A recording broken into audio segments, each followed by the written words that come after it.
Hello, I'm Russell Brand. Subscribe to the Trews here. Just there, that's it.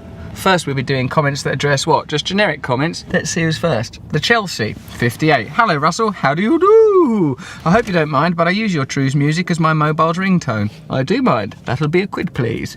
You'd be amazed how many people recognise it. That's the Russell Brand thing, innit? The word is getting out there. Tremendous news. Please use the Trews theme tune as designed by the Rubber Bandits. Composed, I suppose, is the word you'd use. As your mobile phone thing. Dun, dun, dun, dun, dun, dun, dun, dun. Jennifer Seipel. Russell, the first time I saw you, I'll admit, I was on the fence about you. Ooh, kinky. But the more I listen to you, the more I find I'm quite fond of you. A nice balance of smarty pants and vulgarity, because with too much of one or the other, you'll just end up with no friends. Well done. Oh, it's nice to be doing a comments edition, much more light-hearted. Thank you for your remarks, Jennifer Seipel. Yes, it is nice to balance vulgarity with intelligent comments. It is not priapism in itself, a thrusting phallus that represents male dominance. Could castration bring about a new era of feminism? Here you go, that sort of thing. As if says, I was watching Sky News earlier. It was about the Scottish independence debate on which Alex Salmond was adjudged to have won. They showed 3 interviews with the public present on what they thought of the debate. All 3 dismissed it as 2 people trying to outshout each other. Usually I'll take this general opinion as those present, but the Trews has taught me to question the agenda of the news and what they choose to show. Sky probably interviewed 20 people because Salmond won, which I feel they don't want. They chose to show people saying it was a non-debate. I've only been watching the Trews for about 3 months and it's making me see agendas all over the place. The end.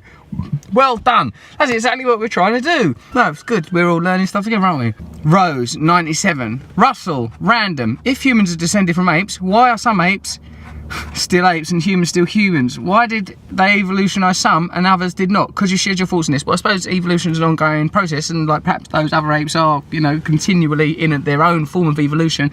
There isn't a pre-designated endpoint with evolution, so they might evolve into something else, like in Red Dwarf, the science fiction TV comedy in which a character evolves from the ship's cat into a sort of a humanoid cat thing. Also, you might want to consider the what's that? The swimming ape, the aquatic ape theory. Some people think that we human beings came from a different lineage of apes that sort of lived in shallow waters. That's why, unlike any other ape, we have subcutaneous fat. The only other mammals that have subcutaneous fat, I believe, are dolphins and whales.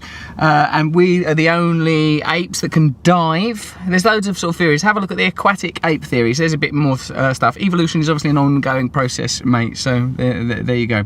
Santiago Cernaco. You should have a series where you talk about meditation and spiritual stuff. Spiritual stuff is actually a very pragmatic discipline, really. We're all filtering the world through our senses. We're all being guided towards materialism because Gnosticism and esoteric practices were filtered out by those who recorded history. Now, every religion, every faith, and the paganistic ideologies that preceded monotheism were laden with beautiful ideas to connect us to one another and to the unknown. But these practices were lost and hidden to turn us into materialistic and individualistic creatures. But that spirituality, it lurks just beneath our consciousness is known, and it's possible to be accessed, yes, through meditation, yogic practice, shamanic drugs, and ritualistic experience. We can get to that stuff whenever we want to. We do talk about spiritual stuff all the time. Scott Robertson. Have you ever had a look into Bitcoin? It supports a lot of what you stand for. Max Kaiser is into it. We like Max Kaiser a lot. He's currently doing a funding thing to host the Trews for a week, isn't he? He's always on about Bitcoin. Yes, alternative currencies and certainly different means of trading are necessary. I haven't looked into Bitcoin much, but I think these kind of new currencies, resource-based currencies, are the future, and anything that wrestles their power away from the elites that currently have it is a good thing, if you ask me. Scott Robertson. Ryan McGlock. Russell, could you recommend some books to someone seeking to be more knowledgeable like yourself? Your vocabulary is like the cosmos, limitless. It is limited, but some good books to look at. Tell you what you want to read, mate, if you want to increase your vocabulary. Will Self.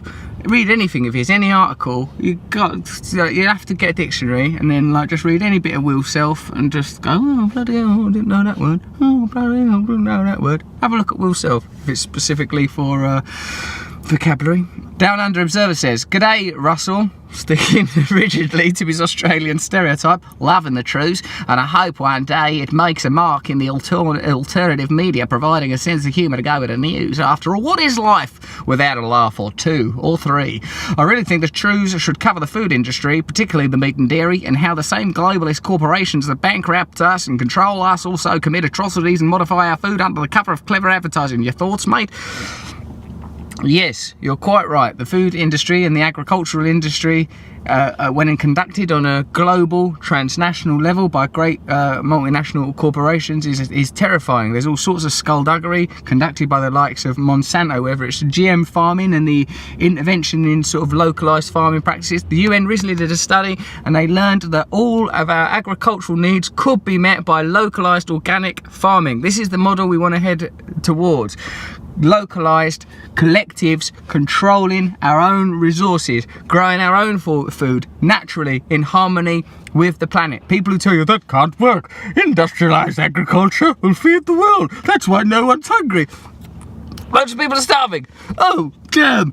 All of their systems, from the stuff they tell us to eat, to the way they tell us to eat it, to the way they sell us it and set up the trade agreements and transportation systems that convey the food, exist for one reason and one reason only: to benefit them as much as they possibly can be benefited without just defecating in our faces.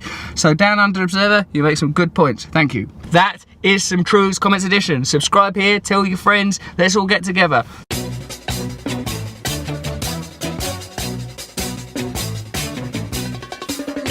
Is a tool that is abused to fool you and to leave you scared and confused. Trews is like the news. If the news was true, I want some Trews. Let's have some Trews.